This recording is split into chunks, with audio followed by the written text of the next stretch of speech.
Has Fortnite changed the entire gaming industry for a better? We're going to look at the DLC content model and WWE games and how that structure that they currently have is outdated. I'm here with Tubby Emu. The payoff is showing up. You put this question out on Twitter, Tony. By the way, you can follow you at TonyPizzaGuy, me at Tubby Emu, and we're talking WWE 2K. Tony, is it too early to start talking 2K, or is this when we have to because this is when the game's in development, brother? Is this when like the ideas have to be sticking around, right? This is where the life cycle, I believe, my honest opinion being around the WWE game scene, WrestleMania, right after that is where they start hitting home and going hard on the 2K20. I'm thinking right now we pitch those ideas. WrestleMania comes, we're going to get our ideas in there. Hopefully. All right, so you threw out this idea on Twitter. Why don't you brought up the DLC model, and you were opposed to it, right? You're not a fan of this idea of, you know, the $29 season pass. And why is that, Tony? Is it only because of Fortnite, or do you just like not like the DLC pass, truthfully? Is it because of Fortnite, or do you have to go away from the way they're doing things? The thing is, it's not just Fortnite. This is not just a Fortnite model. The seasons in-game have been around before Fortnite. It's just Fortnite has popularized it. I think the current model with the DLC is just super outdated. We're getting a limited amount of characters. We're getting, you know, some other features added to the game. I know with Road to Glory, we have some unlockables, but those are only used for your My Player career guy. So that's not, you know, what's the point there? Do you play that basically a lot? Do you mess with the actual Road to Glory? Because I personally don't. Like, I think it's cool what they did, but if they had that in single player or something like that, I think I would be more apt to do it. But it's like you said, they've locked it to My Player, where if you're not playing My Player, I have no reason to do that.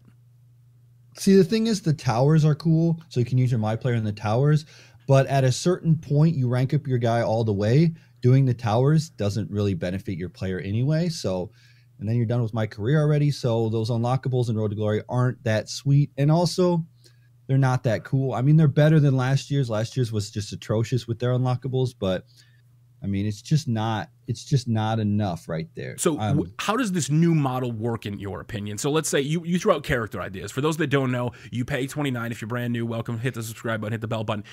Basically, you pay $29.99. You have the full retail copy of the game, and then you usually get about 3 packs of superstars, which, I mean, this year, WWE 2K19, they had excellent DLC. Nobody is disputing the fact that they put out a quality product, at least in my opinion, Tony. I don't know if you're making that argument. No, Ricochet, the greatest love of all time, Maria and Mike, you know, can it get any better than that? I mean, we're getting Ricochet. Okay, Ricochet probably the greatest guy to play in the entire WWE game. Alone, I would buy DLC just for him.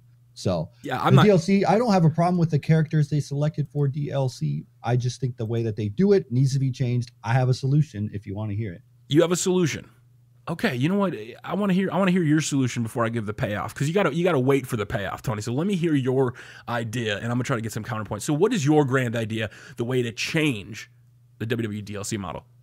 Currently, it's $29.99. Is that what you say for the entire season or what? Yeah, I'm pretty sure. Yeah, something similar to that. Okay, or you pre-order it, get your bonus, whatever. Okay, here's what you do. You know how you have like the Future Stars pack, you have the Rising Stars, you have the Legends, whatever, however you want to break it up, right? Yeah.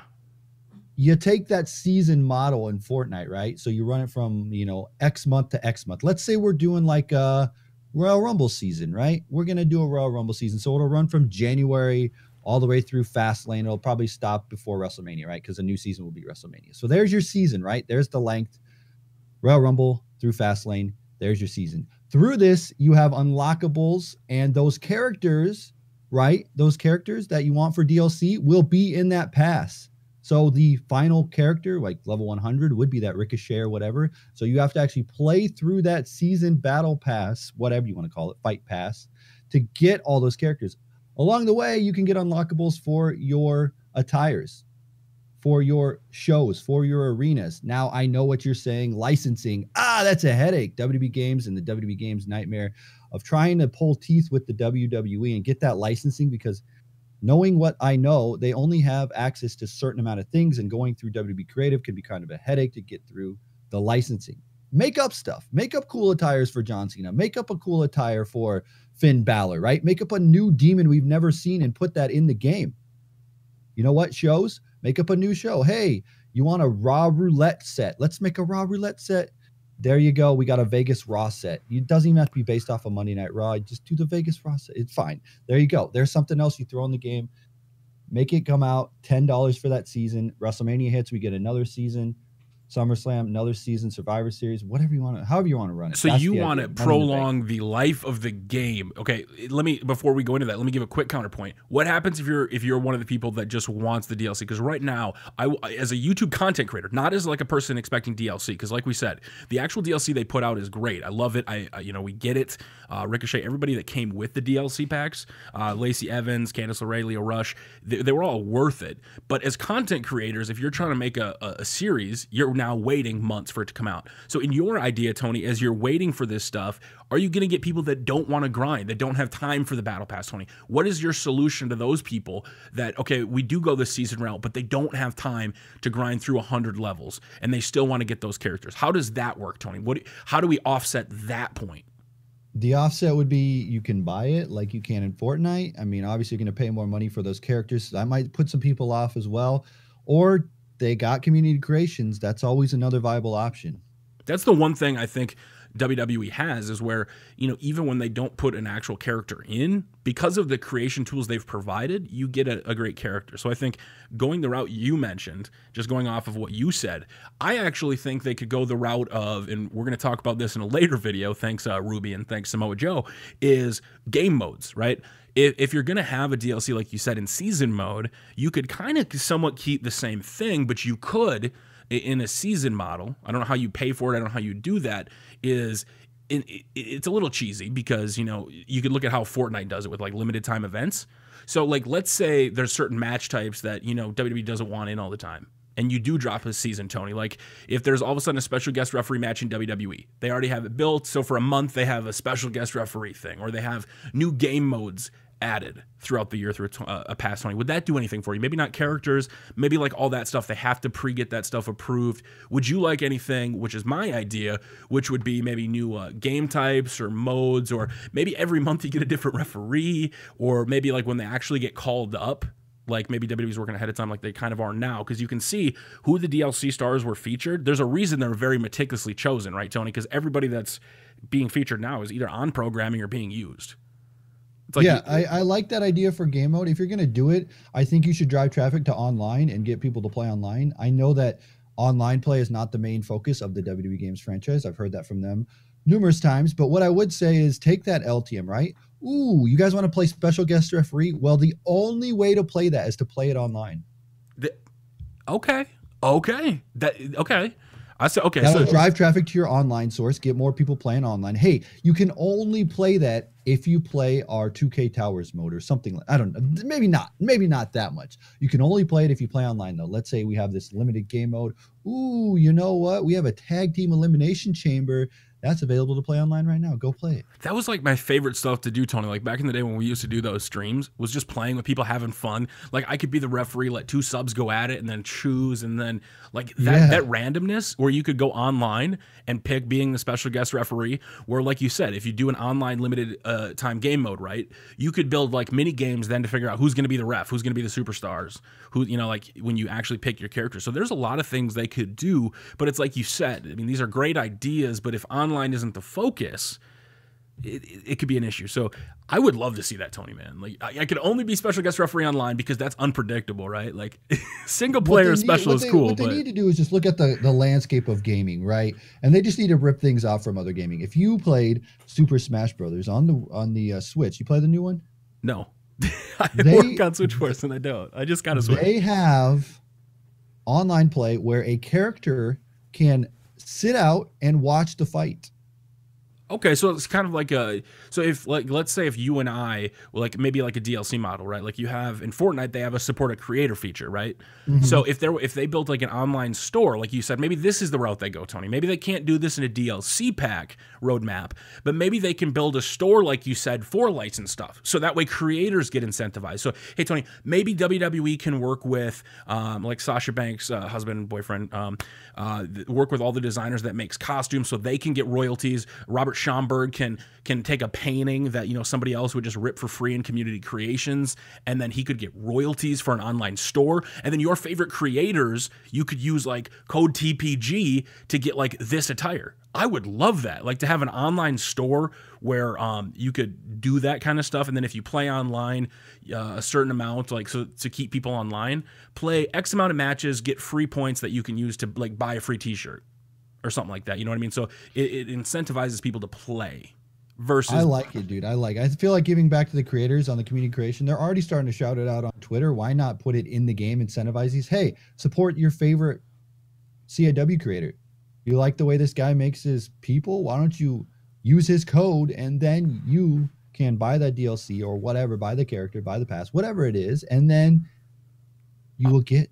Oh man, if they could do like a crossover, like where they could have a new featured creator a month, like NBA Live is doing this, Tony, where they're working with creators, and he's at WWE right now. Cornell, he's one of my favorite dudes. Worked at NBA Live. They did this where they built packs around YouTubers. Like some of the biggest NBA YouTubers were featured in the game. Now, obviously, besides Dank, I'm too big. I don't think they want me featured, right? But like I've always said, they could do something with Dank. But like going to Diffract and working with them, and then having a feature item, because you wouldn't have to buy it, right, Tony? Like the Fortnite dances that they put in, nobody's saying you have to buy them. So like WWE could make this additional revenue stream just by putting up a bunch of, like you said, just random creative attires, Finn Balor's, things like that. And then it's up to the community, and then it drives more money for them. I think, like you said, it gets you to keep coming back, where you could keep updating the store of new attires, or after pay-per-views, the graphics team would have a reason to go in and do that. But then again, Tony, community creations, I mean, they can already do that. So here's the thing. This is what's going to set it apart, is that you will still have those guys like the Diffract that are making those CAWs, but we can take their premium creations, and that's where it's different. They will be like hired as a freelancer, I guess, for the WWE games, where WWE games would actually incentivize them by paying them, saying, okay, we're going to feature your premium attires in the store. You can still make your regular ones and drive traffic to the community creations, because they're not going to stop. Like they're going to make your Money in the Bank John Cena attire or whatever that's going to be in the community creations, right? That's already going to happen. But WWE, for licensing reasons, probably would never include that as, you know, content in their game, because they can't sell something they don't own the rights to. So having these Diffract or somebody else make like custom stuff that could be premium content for different stuff, like a custom Finn Balor premium version, where they already get the license to it, so they have the rights to promote it. So you're not running into like a Randy Orton tattoo situation or something where you don't have the rights to it. Okay, right. It's a creation created specifically from Diffract, where he did all the graphic work, so he owns it, and then that's put up, and the premium is paid there, and then the money, you know, whoever gets those downloads gets that cut of that revenue, because they're like the featured creator that made that. Gotcha. Similar to the store thing, I want to touch on really quick, because you had somewhat brought this up, the kind of like the viewing thing. I think that would be cool, especially like, could you imagine new Legacy Inc., right? Like, not everybody's going to want to go online and play all the time. But if you could, as a crowd, fill in, like maybe we're never going to get a WWE Battle Royale game, but it's something with DLC where maybe you have an online, I don't want to throw out stuff just because somebody's going to come to me like, you're just giving it more ways to take our money.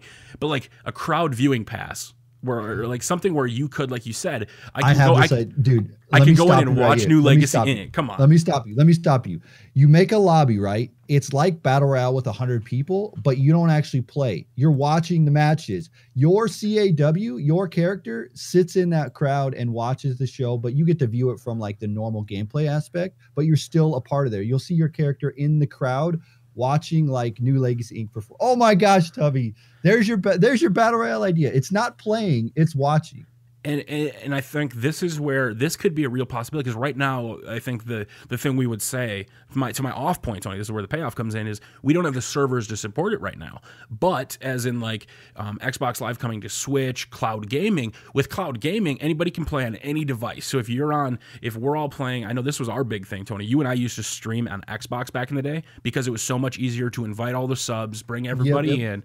So this, if you have cloud gaming, this may not happen this year, but if cloud gaming like really becomes a thing, and anybody on any device, Tony, whether it's a Switch, whether it's a PS4 or computer, they could come in to like a global lobby via crossplay and sit in the crowd and watch.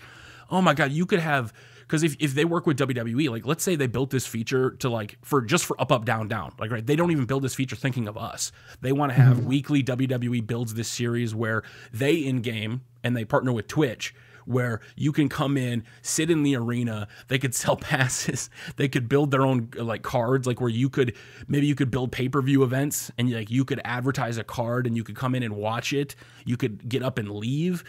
Dude. Could you imagine if they did like a Taboo Tuesday or Cyber Sunday where you could pick the matches, so like you set it up and then everybody in the crowd is voting. Tony.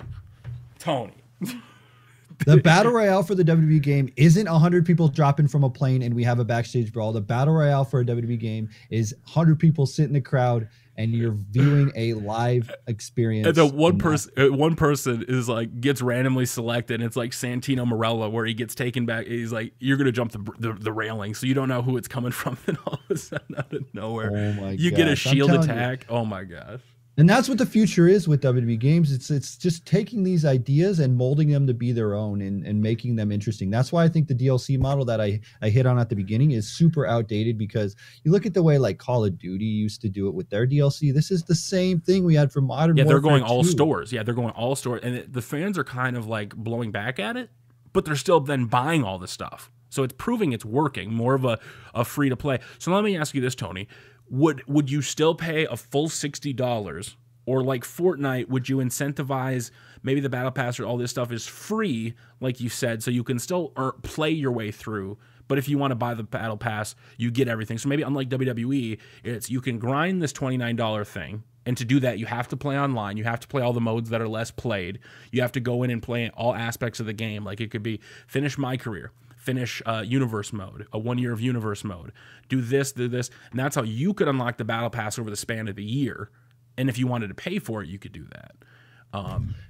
Yeah, I think there's different ways to go about it. I think that WWE will never release a free game because they want that $60 off top, and that's just WWE, not even the WWE games or 2K or whatever. But when you went to talk about like online and stuff, I just thought of like Rockstar and how they do GTA Online and stuff. So I feel like they have that infrastructure. Like somebody there could, work with 2K and WWE part and get that online working. I mean, it would be sweet, dude. Like just the online, just to like quickly, this is a whole other video, but just touch on like the online thing where you have a crowd people. You could like work people to the point where you could, if you could go in, like I said, it would have to be cloud gaming, because the servers now, that's like the only point here is like, could you imagine if Johnny went in, so all four of them, it's all like they have a fatal 4-way match, right? All New Legacy Inc. Fatal 4-way. Yeah, or let's call it a 3-way, and you were able to plan out or like set before the match, like a mid-match run in, and then all of a sudden you're sitting there and comes a thing, Chris Danker comes running down, like they planned this out, like, or Chris Danger. Like, you could shock the fans of a viewing audience. Like, this could be, like you said, the next big ticket. And here's what makes it work is it's not random, like, oh, well, anybody can do. This is set up like community events. A lobby, so yeah. Much like Monday Night Raw or whatever, you would have to tune in at a specific time. Similar to like how they do tournaments in video games where it's like, okay, 7 p.m. at this time is where the tournaments happen, and that's how it would happen. It'd be like an event that would be like, okay, every Saturday at noon, here's this cool event where you're going to see these matches and everything going and yeah on. and since you're watching in game, you wouldn't necessarily be hearing like you could hear the voices, like maybe if they're worried about like posting a community event and then hearing swearing, you would just like, you wouldn't hear in-game audio, you could just see the actual like commentary or something like that, like maybe you have a commentators along, and then you'd still have to go to their Twitch to like listen to them. So if they're worried about explicit stuff, it's not like you could go into the community lobby and hear people swearing, or maybe you could put not unless explicit filters or voice chat where you can have people commentating over the game. I mean, I think what would work best is keep it to like a party of 4. You can join in with a party of 4, and only those people can talk. Everybody else has just watching privileges. Yeah. Exactly. All right, we there's a lot to talk about. So Tony, I think the people have to like let us know, because I think we open up a completely new topic. I'm pitching that online idea, by the way. Seriously, dude. There's just so much that I think the DLC model right now is outdated. I think you still take those features, like the idea of releasing characters is something that they should continue to do over time. I think just in a different way you want it. Just in like the different way with the pass. And I think also they just need to add more content all the time, whether it's like created cool attires or like whatever, but they just need to like spice it up, because currently You have your game, you have the DLC, and then after that, it's kind of like wash, rinse, repeat. Let's go. That's it. That's how they do it, and they need to keep people. The game span, the lifespan of this game is not a year, and they need to make it a year plus. However, they can do that.